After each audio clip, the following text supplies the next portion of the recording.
बड़ा अचीवमेंट है, दूसरी बार आपको देनी पड़े एग्जाम। दूसरी बार जब एग्जाम दे रहे थे तब क्या चल रहा था मन में? मतलब जब रीनीट अनाउंस हुआ था तब तो काफ़ी डिप्रेसिंग और दुखी का माहौल था, क्योंकि 3 मई का नीट काफ़ी अच्छा गया था। पर फिर उसके बाद यही सोचा कि सभी 22 लाख बच्चों के लिए नीट है, और क्या पता ये, और जो नीट हुआ था उसमें असली रैंक या फिर असली पोटेंशियल भी सामने नहीं आता है। इस कारण से जो रीनीट हुआ वो काफ़ी सही डिसीजन रहा, और उसी के कारण मेरा मार्क्स और मतलब रैंक इम्प्रूव हुई, काफ़ी इम्प्रूव हुई 3 मई वाले नीट से। तो मैं रीनीट के समय तक तो लगता था कि क्यों हो गया, पर फिर जैसे ही रिजल्ट आया और जब उसके बाद देखा तो फिर लगा कि नहीं, जो होता है अच्छे के लिए ही होता है, भगवान सब लिख के रखते हैं। तो जो होता है अच्छे के लिए होता है, बहुत अच्छी बात कही। जो एग्जाम जब कैंसिल हुआ हाँ और जब नेक्स्ट डेट डिसाइड हुई, इस हाँ। दौरान क्या करते रहे? इस दौरान तो काफ़ी, मतलब जब 10 मई से शायद नीट लीक की बातें चालू हो गई थी, 11 मई को पूरे न्यूज़ में था और 12 मई को रीनीट अनाउंस हुआ था। तो इन 3 दिन तो पूरे समय में मतलब बैठा रहता था ट्विटर वगैरह में कि क्या होने वाला है, क्या होने वाला है। फिर जैसे ही 12 मई को रीनीट अनाउंस हुआ तो फिर थोड़ा अंदर से काफ़ी बुरा लग रहा था उस समय तो, कि क्यों हो गया, वापस नहीं पढ़ सकता मैं, क्योंकि एक 10 दिन हो गए थे मेरे को कुछ भी पढ़े हुए तब तक। तो इस कारण से थोड़ा दुख लग रहा था, पर फिर मैंने वही अपने पेरेंट्स को सपोर्ट करते हुए देखा और बाकी जो बच्चे थे, तो उनसे ये समझ में आया कि जब सब बच्चे ही कर रहे हैं तो मैं भी कर ही लेता हूँ, एक बार एक आखिरी महीना और मैं अपनी फोकस से पढ़ लेता हूँ, क्या पता कुछ अच्छा, और क्या पता इससे भी ज़्यादा अच्छा हो जाए।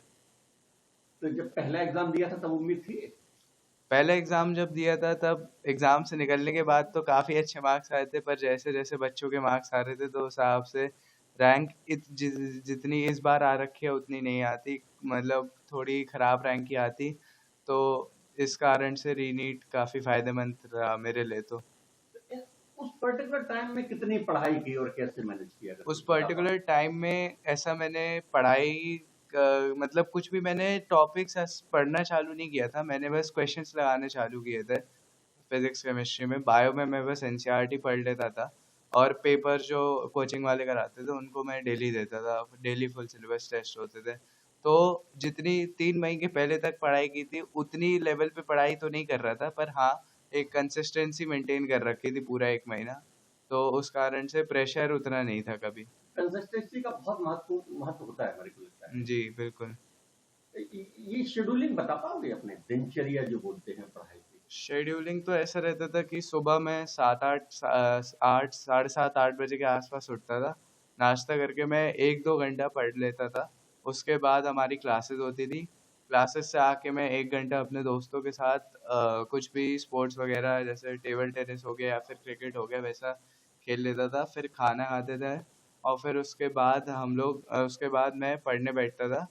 उस रात को कम से कम 2 3 घंटा पढ़ के वापस से थोड़ा बहुत फैमिली के साथ रिलैक्स करके मैं सोने चले जाता था, और 6.5 से 7 घंटे की नींद मैं हर रोज लिया करता था। एक बड़ी महत्वपूर्ण बात बोली कि आप पढ़ाई को बूस्ट करने में खेल का भी महत्वपूर्ण योगदान देते हैं। जी बिल्कुल, वो मतलब कभी भी आपको पढ़ाई, सिर्फ पढ़ाई करने से दिमाग मतलब उतना काम नहीं करता है, तो आपको हमेशा मतलब अपनी फिजिकल हेल्थ में ध्यान देना है, और मतलब फिजिकल हेल्थ से ज़्यादा जो खेल में आप अपने लोगों के साथ जिनके साथ खेलते हैं उनसे मेंटल हेल्थ ज़्यादा बूस्ट होती है, तो जो प्रिपरेशन के समय काफ़ी ज़्यादा हेल्प करती है, क्योंकि आपको हमेशा एक वो रहता है कि मतलब एक फील गुड टाइप की फीलिंग आती है, जिस कारण से आप हमेशा प्रिपरेशन में फोकस रहते हैं। क्रेडिट किसको देना चाहोगे? क्रेडिट तो मैं सभी को देना चाहूँगा, अपने पेरेंट्स को, अपने टीचर्स को, अपने दोस्तों को, अपने बहन को, मैं सभी को इक्वल क्रेडिट देना चाहूँगा, क्योंकि सबका ही अलग अलग रोल रहा है मेरी प्रिपरेशन और मेरी रैंक के लिए। बड़े चेहरे पे खुशी दिख रही है। हाँ, एक माँ के चेहरे की खुशी है। कैसे आप अपने बेटे को आप पढ़ाते रही है, नहीं, बच्चा शुरू से ही होनहार रहा है। उसकी क्रेडिट हमेशा मेरिटोरियस ही रही है। हमेशा वो फोकस्ड रहा। उसने जब भी पढ़ा पूरा मन लगा के पढ़ा। पेरेंट्स का एज सच पढ़ाई में योगदान नहीं रहा। हाँ, टीचर्स उसको बहुत अच्छे मिले, दोस्त बहुत अच्छे मिले, जिनकी वजह से वो आज यहाँ पे है, और बड़ों का आशीर्वाद तो है ही। अब वो विरासत को संभालने की बात है। विरासत तो बहुत दूर की बात है। अभी तो एक अच्छा इंसान बनना है, एक अच्छा डॉक्टर बनना है और अच्छे से अपना एजुकेशन कंप्लीट करना है। मेरा नाम डॉक्टर अनुपमा सोलंकी है, मैं गायनेकोलॉजिस्ट हूँ। ये बहुत बड़ा अचीवमेंट है हम सब डॉक्टर्स के लिए, चाहे हमने जहाँ से एक सपना होता है कि एम्स दिल्ली में पढ़ना, और मेरे बेटे ने भी ये सपना देखा था, वो अचीव करा। इससे बड़ा दिन हम लोग के लिए कुछ हो नहीं सकता है। और दूसरी चीज़ जो है इम्पोर्टेंट, कि जिस दिन आपके बच्चे से आपको जाना जाए, पेरेंट्स का नाम बच्चे से हो, वो भी बहुत बड़ा दिन है। तो दोनों चीज़ एक साथ अचीव हुई है, इसलिए चेहरे की खुशी छिप नहीं रही है।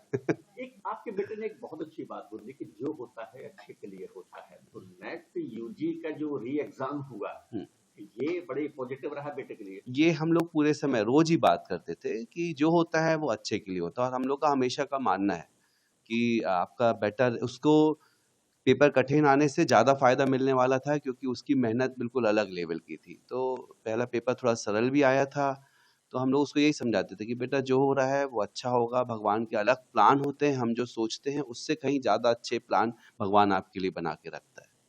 ये उसी के प्रति है जी। बेटे का रुझान यूरोलॉजी की तरफ जा रहा है आपकी विरासत को संभालने के लिए।